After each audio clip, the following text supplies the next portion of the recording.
हमारे चैनल को सब्सक्राइब करें और बेल आइकन दबाएं।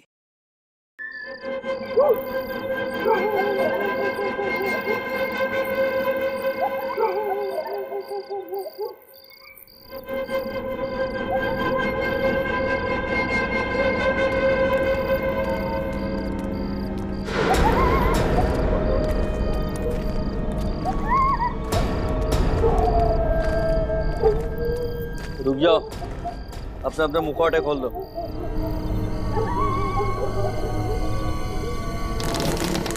जाओ अंदर।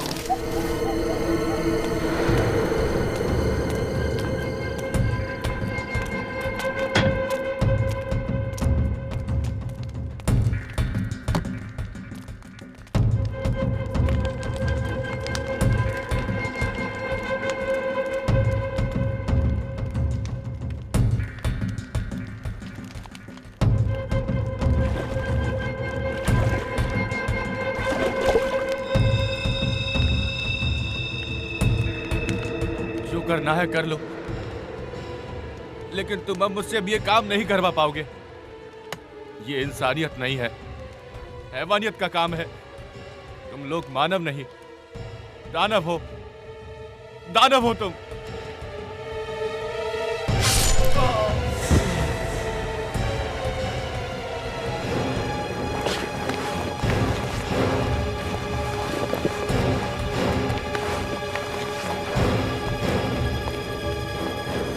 कान खोल कर सुन लो, जो हमारे खिलाफ आवाज उठाएगा उसे हमेशा के लिए सुला देंगे हम।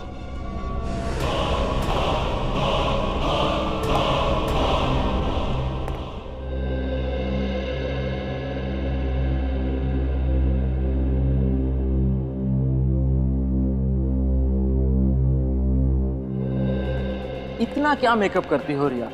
कुछ देर और अगर मेकअप कर लेती ना तो आज रेस्टोरेंट बंद हो जाता। ओ कम ऑन जगत, लड़कियां बिना खाने के रह सकती हैं पर बिना मेकअप के नहीं। एनीवेज तुम नहीं समझोगे ये सब। अच्छा तुम मेनू देखो, मैं प्लेट लेता हूँ। ओके।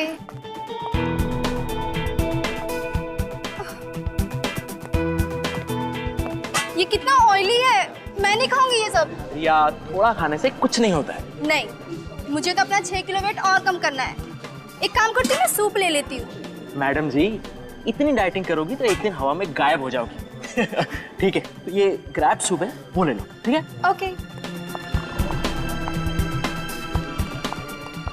उफो, यहाँ तो सूप बॉल ही नहीं है। सॉरी मैम, एक मिनट प्लीज। Thank you.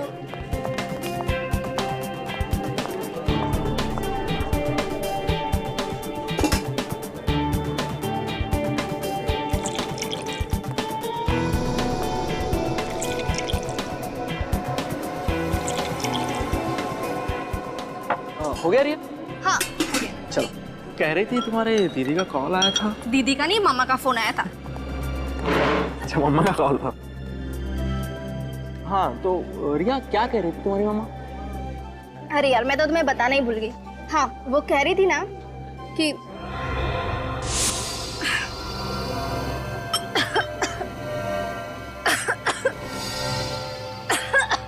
क्या हुआ रिया? कैसा तो लग क्या हुआ रिया? क्या हुआ? क्या हो क्या रहा? रिया, रिया संभालो अपने आप को रिया। रिया, रिया, रिया। खाना गले में तो नहीं अटक गया? ये तो खाना नहीं, ये तो क्रैब सूप पी रही थी।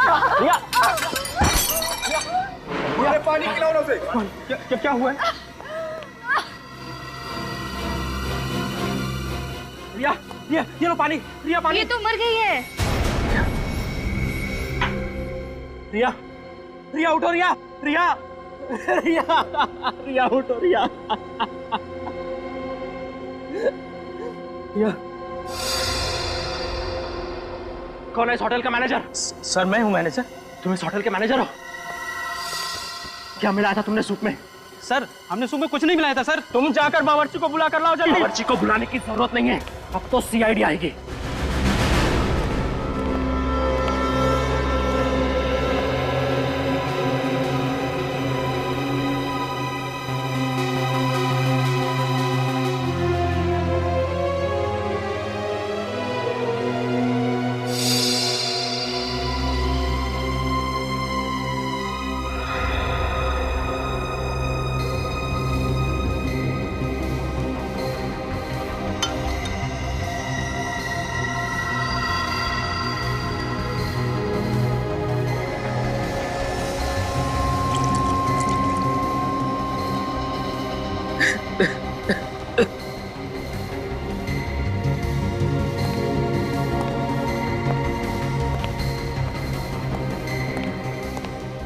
कैसे हुआ ये सब?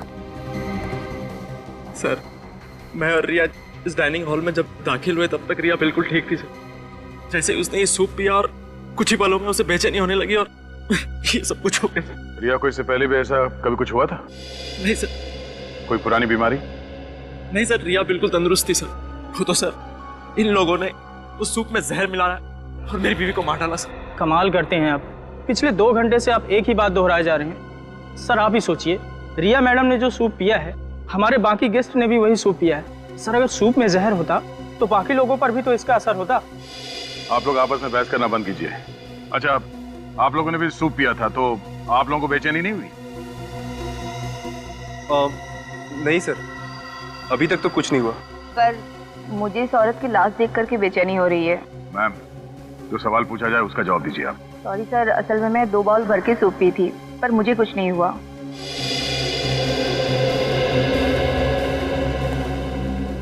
हाँ बुरी, कुछ पता चला? सर पूरी बॉडी अच्छी तरह से चेक कर, बॉडी में जहर का कोई सिम्टम नहीं है सर। कोई सिम्टम नहीं है? कुछ समझ में नहीं आ रहा। इन लोगों ने भी वही सूप पी और इन्हें कुछ नहीं हुआ, सब नॉर्मल है। तो अब क्या करें सर? डेड बॉडी को फोरेंसिक भेज दो? तो जिसने ये सूप बनाया उससे मिलते हैं। इस होटल का रसोई घर चेक करते हैं। सर आप यकीन करिए, सूप में जहर बिल्कुल नहीं था। रिया मैडम की मौत एक हादसा है। सर अगर आप चाहें तो मैं और मेरा पूरा स्टाफ आपके सामने सूप पीकर दिखाते हैं। मैं आप लोगों को एक आखिरी मौका देता हूँ, सच बताओ। हाँ? क्या सूप में जहर था? नहीं साहब, सूप में जहर नहीं था। सर सूप मैंने ही बनाया था सर। जब से ये रिसोर्ट शुरू हुआ है तब से मैं यहाँ काम कर रहा हूँ सर। कभी भी किसी भी गेस्ट के साथ ऐसा हादसा नहीं हुआ सर। फिर मैं किसी गेस्ट को क्यों मारूंगा सर? सर अंदर कोई जहरीली चीज नहीं मिली। आप सब लोग एक बात कान खोल के सुन लो। अगर आप में से किसी ने भी कोई चालाकी की, किसी भी चीज को हिलाने की या मिटाने की कोशिश की, तो माफी मांगने के लायक नहीं रहोगे, समझे?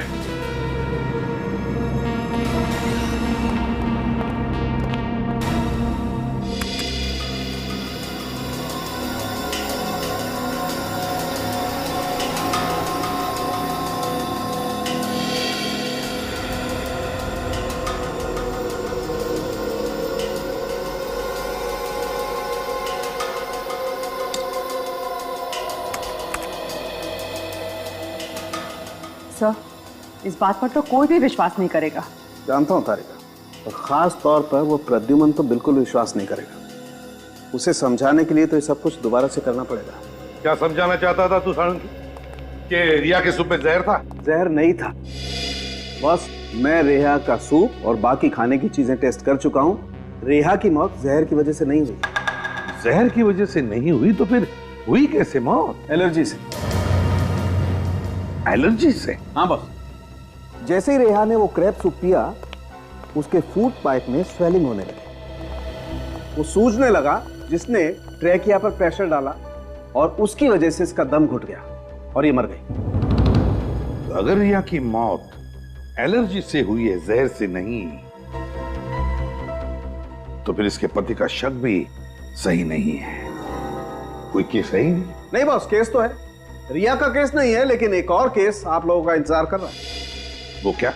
तो होटल में से जो प्लेट, चम्मच और बोल आप लोग लाए थे, उसमें से एक अजीब बात पता चली है। अजीब बात मतलब? बताता हूं, आइए।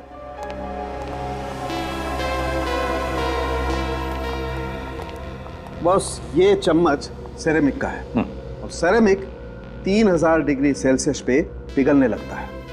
अब मैं इसे हाई टेम्परेचर बीम पर तोड़ता हूं। लेकिन सर आप इसे तोड़ना क्यों चाहते हैं? क्योंकि ये ऊपर से सेरेमिक का है, इसके अंदर कुछ और है।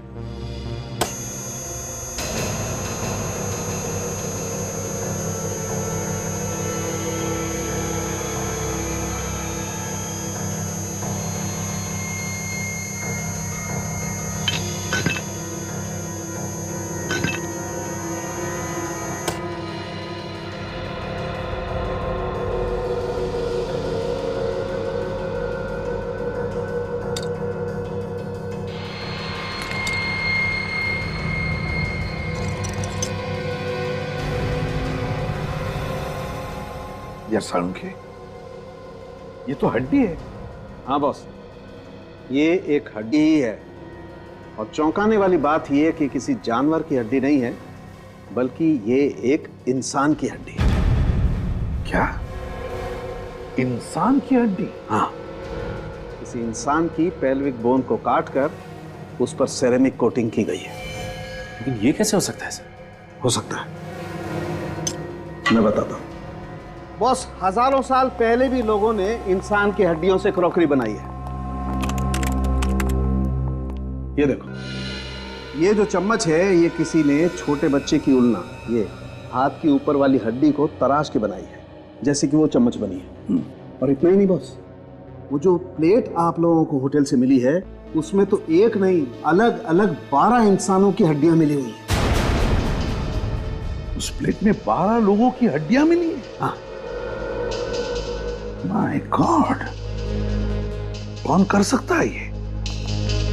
ये तो कोई ऐसा आदमी कर सकता है जिसका मानसिक संतुलन पूरी तरह से बिगड़ गया है।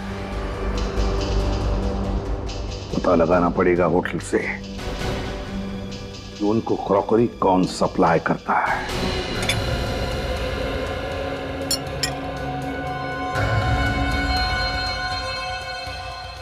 क्या सर, ये क्या बोल रहे हैं? इंसानों की हड्डियों से बने हुए बर्तन? हाँ, और ये सारे बर्तन हम ले जा रहे हैं ताकि चेक करके देख सके कि ये भी वैसे ही इंसानों की हड्डियों से बने हैं या नहीं। और अगर सब के सब जेल की हवा नहीं खाना चाहते हो तो जल्दी से बताओ, ये इंसानी हड्डियों से बनी क्रॉकरी इस रिसोर्ट में कहां से आई है? सर, हम तो बावर्ची हैं। सामान खरीदने और पसंद करने की जिम्मेदारी तो मैनेजर साहब की है। नहीं सर, मैंने ये क्रॉकरी बिल्कुल पसंद नहीं की सर। सर, आज एक सेल्समैन आया था सर, उसने ये सैंपल के तौर पर दिया। सर, महंगाई कितनी बढ़ गई है। इतने बड़े रेस्टोरेंट में भी क्रॉकरी का बजट नहीं है, सैंपल से काम चला रहे। ये सैंपल की क्या कहानी है? हाँ सर, आज सुबह एक सेल्समैन आया था, उसने ये सैंपल दिखाते हुए कहा कि अगर ये क्रॉकरी सबको पसंद आ जाए तो इसे होलसेल में ऑर्डर कर देना। कुछ बताया उसने? किस कंपनी से आया था वो? हाँ, मैंने उससे कंपनी का नाम पूछा था तो उसने बताया कि उसके बॉस की कोई बहुत बड़ी कंपनी नहीं है, वो लोग कुछ हस्तकला का उनका छोटा मोटा कारोबार है। अगर उसे होलसेल में ऑर्डर की उम्मीद थी तो उसने अपना नाम, पता या फोन नंबर तो दिया ही होगा ना? हाँ सर, उसने अपना नाम धवल बताया था सर, और नंबर भी दिया है।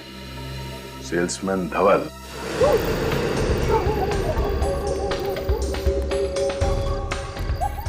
सर, ये रहा धवल का घर। मोबाइल कंपनी वालों ने यही एड्रेस बताया था। मेरा शक सही निकला, धवल है ही नहीं यहाँ पे। साहब, आप लोग धवल से मिलने आए क्या? धवल के रिश्तेदार हो क्या आप लोग? जी नहीं, हम लोग सीआईडी से। बाबा रे बाबा, सीआईडी से? देखा, मुझे मालूम था कि वो एक नंबर का लफड़ेबाज है। ऐसा क्यों? क्योंकि साहब वो सुमड़ी में रहता था, खाना भी बाहर से आता था और पानी भी।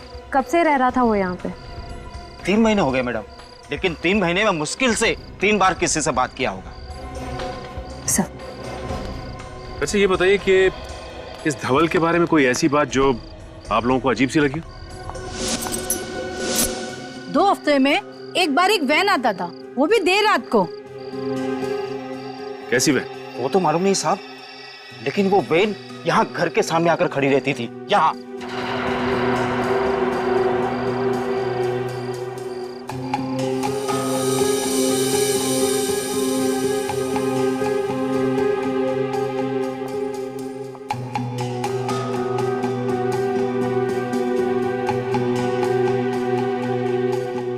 धवल और दूसरा आदमी उसमें से बड़ा बड़ा कार्टून निकाल के घर के अंदर ले जाता था। ठीक है, अगर आप लोगों की जरूरत पड़ेगी तो हम बुलाएंगे।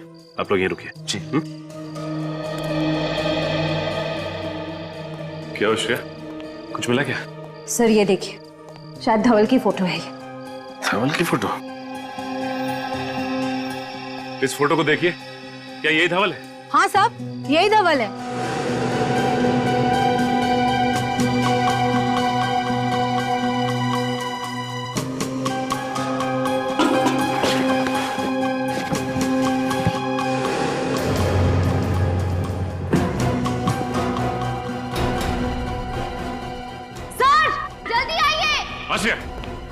सर, माय गॉड,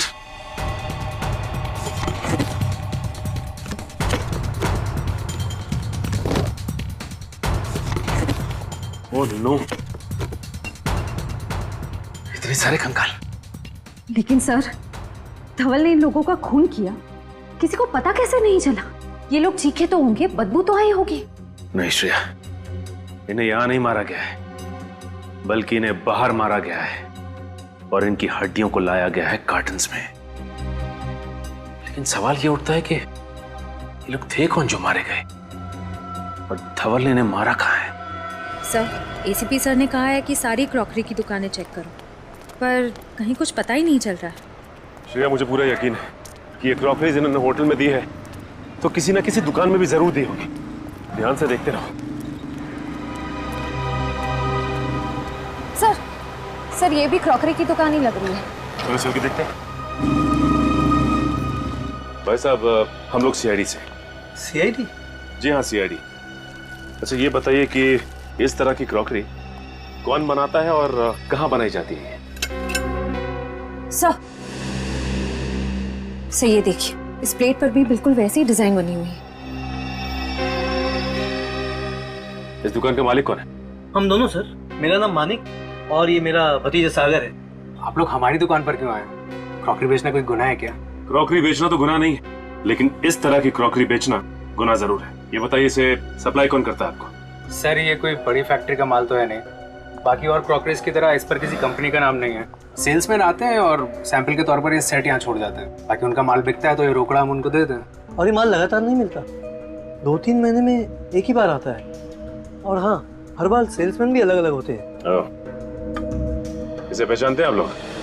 हाँ, अरे ये तो वही सेल्समैन है ना जो पिछले 2-3 महीनों से ये माल सैंपल के तौर पर हमें देखा जाता था। हाँ। क्या नाम था इसका? धवल, और आजकल फरार रही है। सर, आप क्या बात कर रहे हैं, कुछ समझ नहीं आ रहा। देखिए, हम आपको डराना नहीं चाहते, लेकिन आइंदा से इस तरह की क्रॉकरीज अपनी दुकान में मत रखिएगा, समझे? लेकिन क्यों? क्योंकि ये सिर्फ सिरेमिक से नहीं, बल्कि इंसान की हड्डियों से बना है।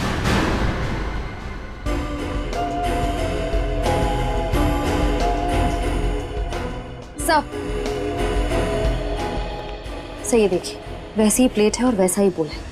रिपेयर और रिपेंट करने के लिए पीछे रखा हुआ था।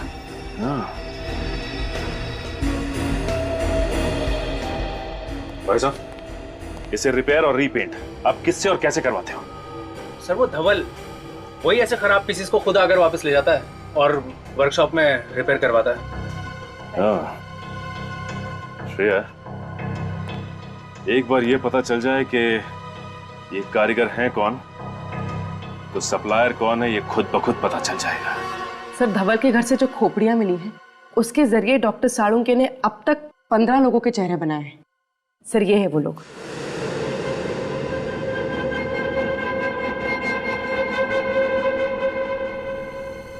सर, ये सारे लोग लावारिस हैं और इनका कोई भी रिकॉर्ड हमारे पास नहीं। धवल कहाँ रहता था? सर, दहीसर के पास किसी रजाना गांव में। दहीसर के पास किसी रजाना गांव में? इस रजाना गांव के पास तो कोई मुर्दाघर है, और ये जो कोई भी ये सब कर रहा है तो जरूर कहीं ज्यादा दूर नहीं जाएगा लाशों के लिए। रजाना गांव के पास के मुर्दाघर से ही लाशें उठाई होंगी उसने। पता लगाओ इस मुर्दाघर से। उस समय से मुझे ऐसा लग रहा था कि मुर्दाघर से कुछ लाशें कम हुई है, लेकिन जब आपने कंकाल की मदद से बने हुए चेहरे दिखाए तब मुझे यकीन हुआ। आप यहाँ के एडमिनिस्ट्रेटर हैं, आपके नाक के नीचे लाशें गायब हो रही हैं, आपको पता नहीं चल रहा है? मुझे अपने स्टाफ पर जरूरत से ज्यादा विश्वास था, तो गलती मेरी है सर। ये हमें देख के भाग क्यों गया? पता नहीं। हमारे बारे में से कुछ बताया था क्या? सिर्फ इतना है कि सीआईडी गायब लाशों की इंक्वायरी कर रही है। दरवाजा खोलो। देखो, तुम बच के जा नहीं सकते, खोलो दरवाजा।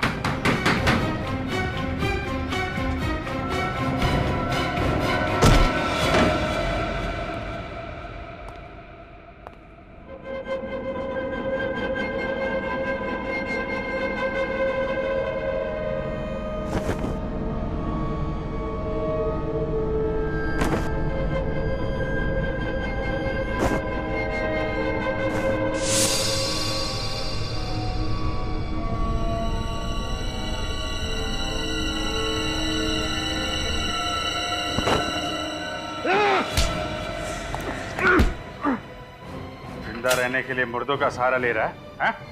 छोड़ दो मुझे जाने दो। कहाँ जाएगा?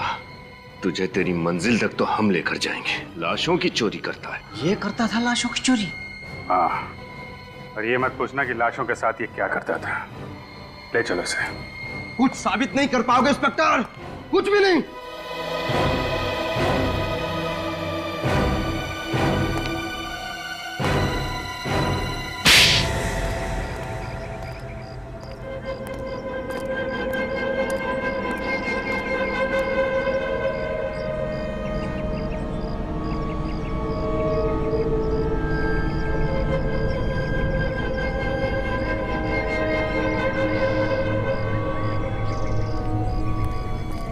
श्रेया, तुम्हें पूरा यकीन है कि यही वो जगह है?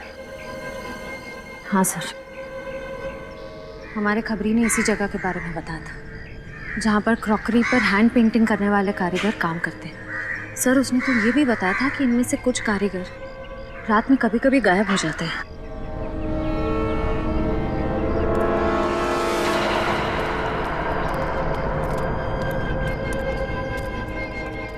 जी कहिए। हमें क्रॉकरी पे। देखिए मैम, हम क्रॉकरी नहीं बेचते, आपको शायद कुछ गलतफहमी हुई मैम। हम लोग तो बस यहाँ के कारीगर हैं और इसमें पेंटिंग करते हैं। हमें भी ऐसे कारीगर की तलाश है जो इस तरह की पेंटिंग कर सके। ये देखिए,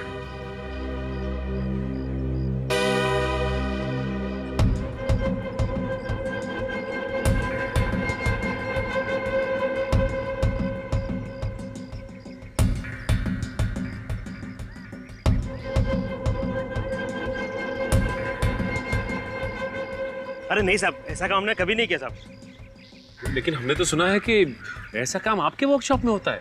इतना बारीक और सुंदर काम आप ही लोग करते हैं। देखिए, आप ये काम करेंगे तो हम आपको पैसे देंगे।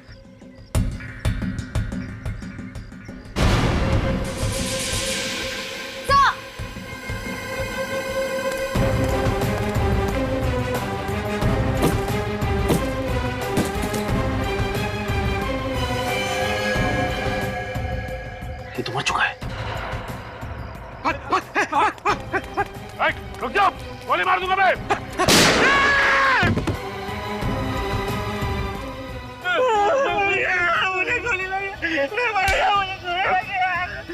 कोई गोली वोली नहीं लगी तुझे, हवा में फायर किया मैंने। अच्छा, गोली नहीं लगी? बोल, धवल को क्यों मारा तूने? बोल। सर, 5 घंटे से गाड़ी में बैठे हुए हैं sir. Ceramic crockery, ceramic flower vase, ceramic showpiece, ऐसी छोटी मोटी फैक्ट्रीज और वर्कशॉप में जा जाके हम लोग ने पूछताछ कर ली सर, कुछ नहीं मिला सर, और कुछ भी नहीं मिलेगा सर। तुम तो ऐसे बात कर रहे हो जैसे हम सीआईडी में सीआईडी वालों की मदद करने के लिए आए हैं। काम को लेकर इतना सीरियस होने की जरूरत नहीं। सर, एसीपी सर को क्या जवाब देंगे? अरे भोले राजा, जवाब क्या देना है? कह देंगे सर मेहनत तो पूरी की थी लेकिन नतीजा टाइम पे। सर, अगर ऐसी बात तो हम लोग गाड़ी में इतना लंबा क्यों आए सर? हम गए नहीं गए किसी को पता भी नहीं चलता था, क्योंकि ये फैक्ट्री और वर्कशॉप की लिस्ट सिर्फ हमारे पास है, ब्यूरो में किसी भी कॉप के पास नहीं है। थोड़ा नाटक, थोड़ी नौटंकी करनी पड़ती। देख, हमारे यहाँ आने का फायदा क्या है कि अगर सीआईडी के पुराने वफादार ऑफिसर्स में से किसी ने भी हमारे फोन को ट्रैक करके उसे क्रॉस चेक किया तो कम से कम ये तो पता लगेगा कि हम लोग यहाँ आए थे। कितने स्मार्ट है सर आप। कोई नया डायलॉग बोल। अच्छा, एक फैक्ट्री है ये 1978 से बंद पड़ी हुई है, वहाँ मिट्टी के बर्तन बनते थे, चल के वो भी देख लेते हैं। सर, वहाँ भी कुछ नहीं मिलने वाले। मुझे बहुत भूख लग रही है, सीधा लंच खाने चलते हैं। और तुम मुर्दाघर में लाशों की हिफाजत करने के बजाय उनका सौदा करते थे, हाँ या ना? हाँ, सब किया था, लेकिन मैं तो सिर्फ लावारिस लाशों का ही सौदा किया करता था साहब, बस लावारिस लाशों का ही। धवल क्या करता था? क्या करता था वो लाशों की हड्डियों के साथ? सर उसने बताया, मेरा एक बॉस है, वो इस हड्डियों से दुनिया की सबसे बेहतरीन क्रॉकरी बनाना चाहता है साहब, दुनिया की सबसे बड़ी बेहतरीन। कौन है धवल का बॉस? कौन है वो बॉस? बताओ। नहीं पता साहब, नहीं पता। माँ की साहब, मुझे कुछ नहीं पता साहब, मुझे कुछ नहीं पता साहब, मुझे छोड़ दो। ले जाओ इसे, ले जाओ इसे सचिन। और तुम दोनों धवल का खून क्यों किया? हमने खून नहीं किया साहब। साहब हमने कुछ नहीं किया साहब, हमने कुछ नहीं किया तो फिर भाग्या क्यों मारा? साहब हम अपना काम कर रहे थे साहब। धवल जी तो गुंडों के साथ आए और कहा कि सीआईडी आ रही है, वो डर के भागने की कोशिश मत करना, नहीं तो सीआईडी वालों को शक हो जाएगा साहब। साहब पता नहीं अचानक क्या हो गया, धवल जी वहीं पे गिर गए साहब, और साहब गिरते वो मर गए साहब। बताओ, तुम्हें मालूम था ना कि वो क्रॉकरी इंसानी हड्डियों से बनती थी? हाँ साहब, हम गरीब आदमी है साहब, हमें क्रॉकरी पेंट करने का 20,000 रुपया मिलता था साहब। साहब हम मना नहीं कर सकते साहब, अगर काम करने से कोई मना करते ना साहब उनको भी मार के उनकी हड्डियों की क्रॉकरी बना देते साहब। है कहाँ ये फैक्ट्री? कहाँ है फैक्ट्री? बताओ जल्दी। साहब गुंडे हमारी आंखों में पट्टी बांध कर ले जाते थे साहब, हम नहीं जानते साहब। आंखों पर पट्टी बांधते थे? तो अभी यहाँ पर अपनी आंखें बंद करो और बताओ कहाँ लेके जाते थे वो, कैसे लेके जाते थे? आंखें बंद, याद करो। वो साहब पनवेल की जरी चौक से हमें कार में बिठाते थे साहब और लोनावाला की तरफ लेके जाते थे साहब।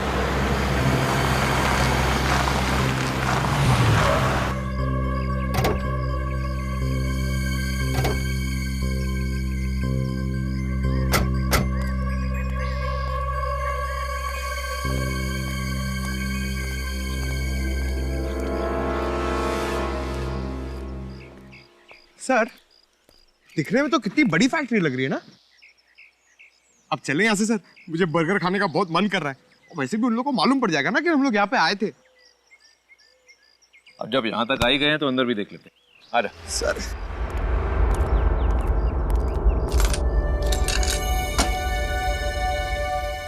ये फैक्ट्री 1978 से बंद पड़ी है, फिर ये ताला नया कैसे?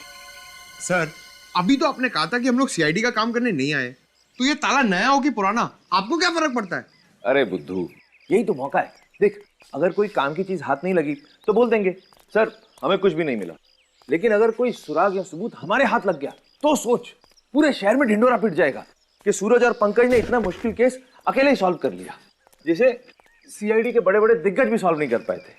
हाँ सर। समझा? एक काम कर, आसपास जरा जाकर देख कोई मिलता है क्या। मैं ये ताला तोड़ने की कोशिश करता हूँ। Okay sir.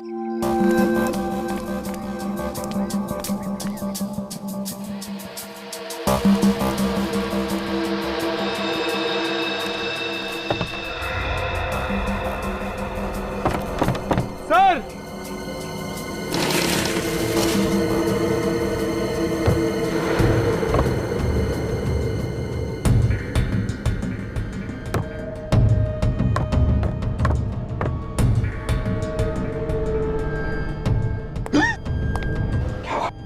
सर हड्डी। चुप। सर मैं कह रहा हूं अभी भी वक्त है, दया सर और अभिजीत सर को बुला लीजिए। ये जगह बहुत डरावनी है सर, मुझे बहुत डर लग रहा है। चुप। ऐसी छोटी मोटी तहकीकात के लिए उन्हें बुलाने की क्या जरूरत है? खुद कुछ नहीं करेंगे क्या?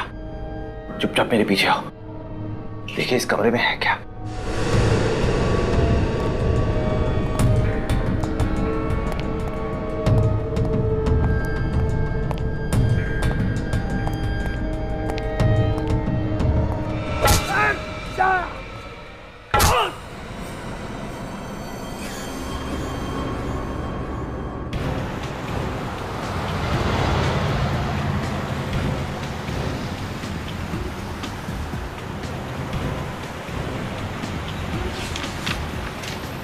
कारीगरों का कहना था कि पनवेल के जरी मार्केट से उनको उठाते थे, आंखों पे पट्टी बांधते थे और फिर लोनावाला की तरफ 20 से 25 मिनट तक लेके जाते थे गाड़ी में। सर और करीबन 10 मिनट के बाद गाड़ी दाहिने मुड़ जाती थी।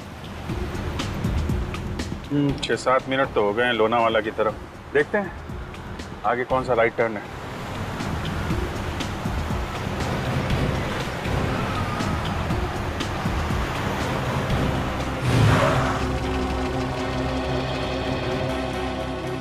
चिरंगी लेन,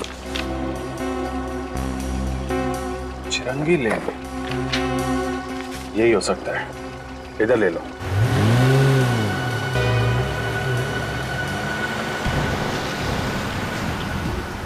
सर ये रास्ता तो शहर से दूर जंगल की तरफ जा रहा है। सर उम्मीद है कि उन कारीगरों का अंदाजा सही होगा। पूर्वी 6 महीने से लगातार उन लोगों को इसी रास्ते पे लेके जा रहे हैं। उनका अंदाजा गलत नहीं होगा कि सूरज और पंकज का भी मोबाइल आखिरी बार यहीं पे ट्रैक किया गया था। इधर ही चलो।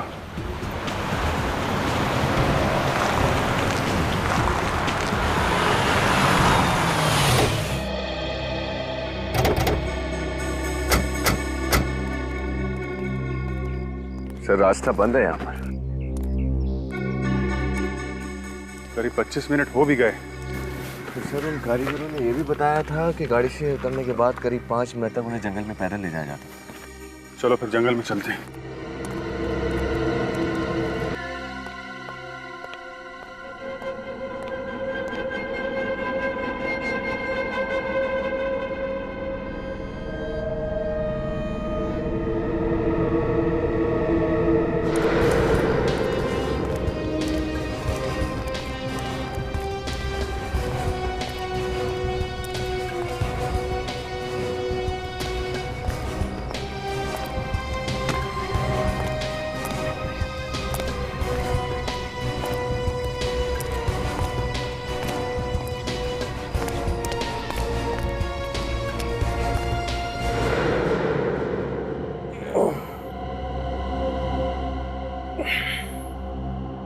पंकज, पंकज,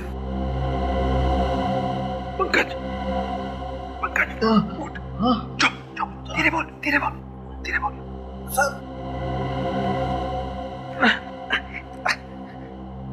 सर मैंने आपसे कहा था ना दया सर और अभिजीत सर को बुला लेते हैं, लेकिन आप मेरी बात सुनते ही नहीं। चुप कर, हर वक्त रोता रहता है। अरे रोग आती तो क्या करूंगा सर। ये वही नरक है जहां पर इंसान की हड्डियों के साथ ये लोग सिरामिड की प्लेट्स और सूप बोल्स बनाते हैं सर। सर मैं आपके हड्डियों के प्लेट और सूप बोल्स बनते हुए नहीं देख सकता हूँ सर। अरे कुछ नहीं होगा हमें। सर कैसे कुछ नहीं होगा? सीआईडी की टीम को पता भी नहीं कि हम लोग कहाँ पर हैं और हमारे पास बंदूकें भी नहीं है। तो क्या हुआ? भूल गया सीआईडी की ट्रेनिंग? हम सीआईडी वालों को बंदूक नहीं हाथों से लड़ना भी सिखाया जाता है। और आज हम सिर्फ सीआईडी की इज्जत के लिए नहीं, अपनी जान के लिए भी लड़ेंगे। अभी सुन, ये मेरी पतलून को थोड़ा सा ऊपर कर। हाँ? पतलून को ऊपर कर। अरे पकड़ना इधर। और ये मोजे में से ये स्ट्रैप, हाँ ये स्ट्रैप को पकड़। हाँ मेरा सर। हाँ चल ठीक है। हाथ में आ गया सर। अब देख क्या रहा है, काटना रस्सी। सर आप कितने स्मार्ट है सर। पुराना डायलॉग।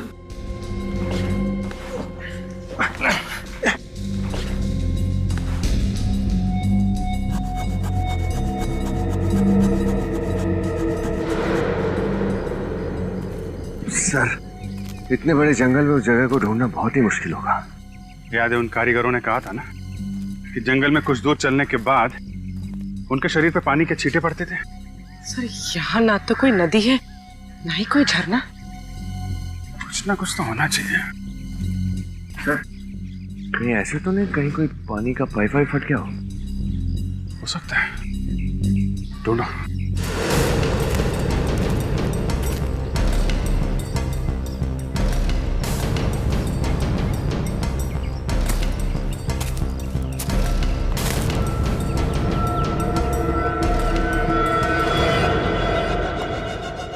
जा रहे शेरा, देख क्या उन दोनों सीआईडी ऑफिसर्स को। अब तक तो होश आ गया होगा, कब से तड़प रहा हूं उन दोनों से मिलने को। जा देख क्या जल्दी। Yes boss.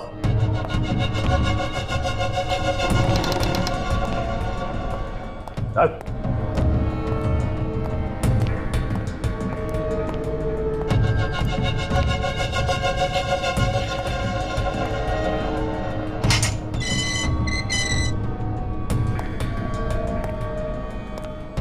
Right! Okay! Hey! Hut! Hut!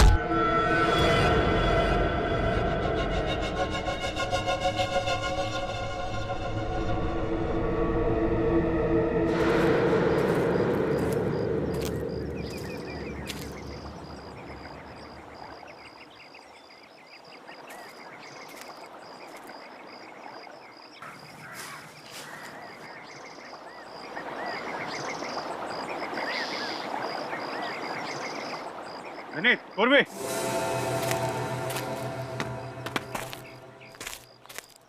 यहाँ अंदर पानी का पाइप जा रहा है।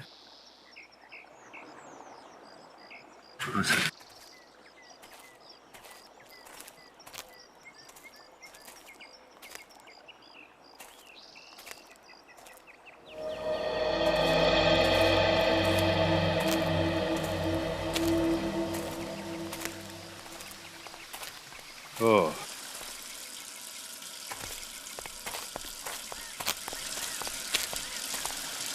यहाँ पे पानी की पाइप फटी हुई है। तो लगता तो हम सही जगह आ गए। सही करो विनीत, यहीं कहीं आसपास होगी वो जगह। तो ये है वो जगह जहाँ पे सूरज और पंकज को कैद करके रखा है। चल चल फटाफट।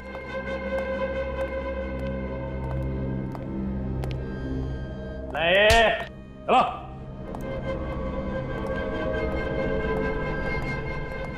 चल चल अंदर चल।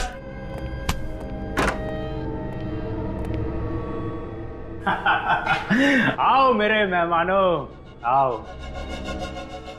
अब तक तो तुमने देख लिया होगा मेरा छोटा मोटा कारोबार। तुम? आप लोग हमारी दुकान पर क्यों आए?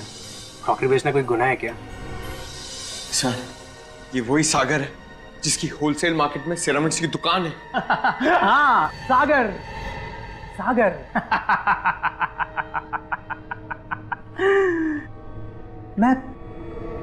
मैं प्यार का सागर हूं, दया और मानवता का सागर। दिल दरिया है मेरा। मैं तो सिर्फ एक समाज सेवक हूं। इंसानों का दिया इंसानों को ही लौटा देता हूं।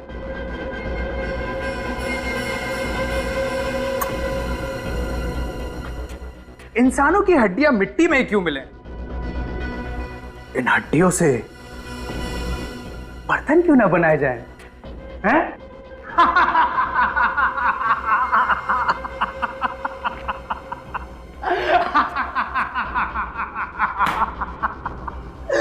दुनिया की सबसे अनोखी क्रॉकरी बनाता हूं मैं, इंसानों की हड्डियों से बनी हुई क्रॉकरी।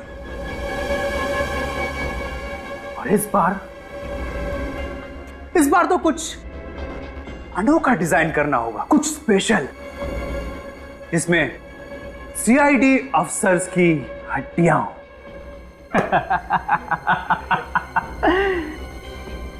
और उस रेंज का मैं अनोखा नाम रखूंगा। हाँ, सीआईडी स्पेशल रेंज। सब कुछ बिक जाएगा, सब कुछ बिक जाएगा।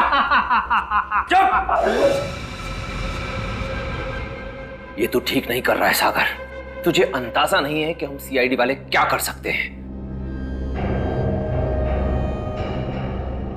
सीआईडी वाले नहीं, करूंगा अब मैं। शेरा, लेके जाए इन दोनों को और जिंदा तेजाब में डाल दे। कुछ ही देर में दोनों तड़प तड़प के मर जाएंगे। उसके बाद इन दोनों की हड्डियों से बनेगी सीआईडी स्पेशल क्रॉकरी। लेके जाओ।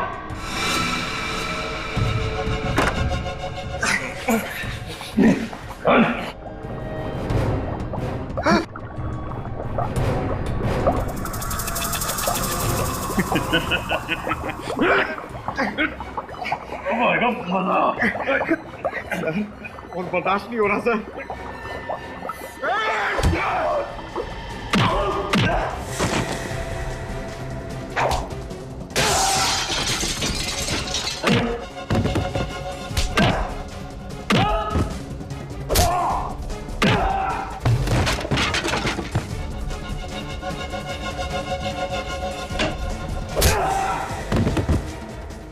सीआईडी की हड्डियों से क्रॉकरी बनाएगा।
बस तेरा खेल खत्म।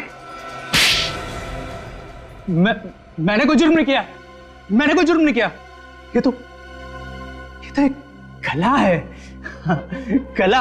इंसानी हड्डियों से बर्तन बनाना ये कला है। बर्तन बनाना कोई जुर्म थोड़ी है। मैं तो मुर्दा घर से सिर्फ उन्हीं लाशों को खरीदता था जो लावारिस होती थी, क्योंकि मैं नहीं चाहता था कि उन लाशों की हड्डियां जमीन में गलकर मिट्टी बन जाए। जब तुम्हारा काम मुर्दों की हड्डियों से चल रहा था तो फिर मासूम लोगों की जानें क्यों ली? जो भी मेरे रास्ते में आया, जिसने भी मेरे कारोबार में दखल देने की कोशिश की, मैंने उसकी जान ली। सबसे पहले तो मैं उन कारीगरों को मारता था जो मेरा काम करने से मना करते थे, और फिर उसके बाद में उनकी हड्डियों से बर्तन बनाता था। और धवल को क्यों मारा तुमने? धवल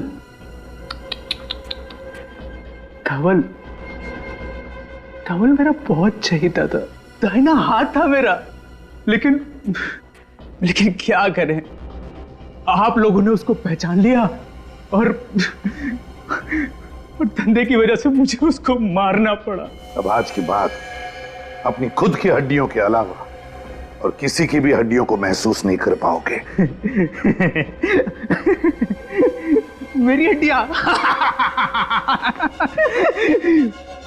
मरने के बाद मैं अपनी हड्डियों से भी बर्तन बनाऊंगा। इस तपस्या को कोई भंग नहीं कर सकता। इसकी दिमागी हालत ठीक नहीं कोई है, भंग नहीं कर सकता। साइकेट्रिक ट्रीटमेंट की जरूरत है इसे। फिर अदालत ही तय करेगी इसे क्या सजा देनी है। ले जाओ इसे।